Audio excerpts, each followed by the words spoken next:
The Extreme Squad 1/100 scale Gundam Barbatos Lupus Refined kit, actually. I missed that part. This is a refined version of the last one. I bought this months ago before the coronavirus outbreak hit hard. So the probability of finding one again, I don't know to tell you. I haven't seen them in stock in quite a while. So if you're looking for one, good luck finding it from the original manufacturers, because things are wonky right now. I'm not exactly a big fan of Iron-Blooded Orphans. I liked it, but I don't have the same sort of fandom that most Western Gunpla fans do for the series. But I'm not going to do a review on it because that's not what we're here for. We're here for this thing. Overall, this is a fantastic resin kit from top to bottom. In my personal opinion, I find the design to be very visceral, very animalistic, brutal, the way that the Barbatos Lupus Rex should be. And if you're not really willing to wait for what could be anywhere from 6 months to a year for the Lupus Rex from Bandai, which is obviously planned if you look at the inner frame for the Barbatos, it's already got the hallmarks of the next kit in mind. And since the Gundam frame, quotation marks, is universal in that series, you're going to see a lot of them, like the Marcosius Gundam, or however you say it. There's going to be a lot going on there. I don't mind, but frankly, I gotta admit, resin kits have more detail in them, and I like that very much with these sort of things. The instructions are rudimentary, as these things tend to be, but I will give Extreme Squad this. At least, they have a good way of showing you what needs to be cut and shaved down. Maybe I've gone blind, but I could have sworn one of those things looked like English. Overall, you're using the frame for the 1/100 scale full mechanics Barbatos Lupus, or Barbatos. I hate trying to say this damn thing because I keep thinking about Barbados because that's where I'd rather be right now.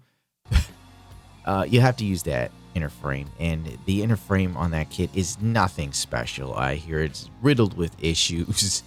It's very weak in the joints. It'll be a big pain in the nutsack. Frankly, you are not going to be able to pose this guy too much because over time it's going to become weak, which for me isn't a huge issue, as I tend to paint my kits, pose them once, and then I usually don't fiddle with them for anywhere from 6 months to longer periods, unless I'm dusting them off.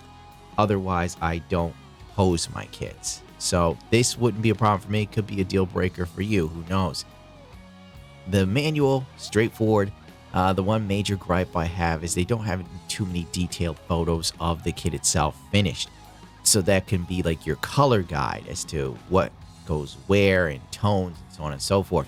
This leaves you with literally one choice: going on the internet, Google searching it, and finding all the stock photos, or come up with your own paint scheme if you so wish. I tend to be the old school type of guy. I want like a Boss 302 Mustang that looks like a 302 Mustang, not tricked out with new garbage or some weird sort of color scheme. That's just me.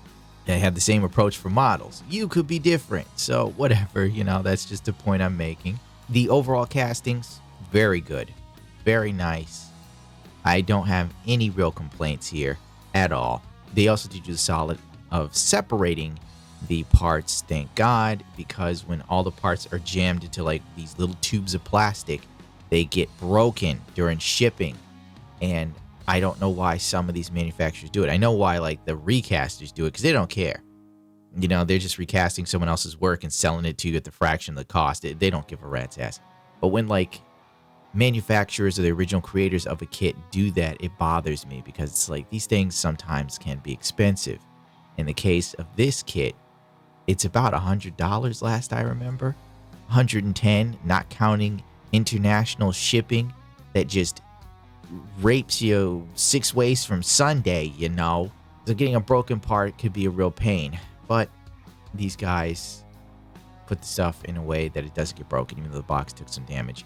But everything seems to be on the up and up. I love that giant thing I think is a sword. I don't know what the hell that thing is. It wasn't in the anime. I don't really care, because it just looks badass hanging on his arm.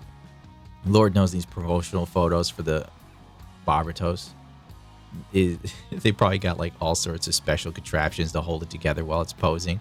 Then when you build it, the thing's just gonna fall clean over and crack, and you'll just be screeching into the heavens. Well, that's about all I can say about this thing. Sweet looking kit.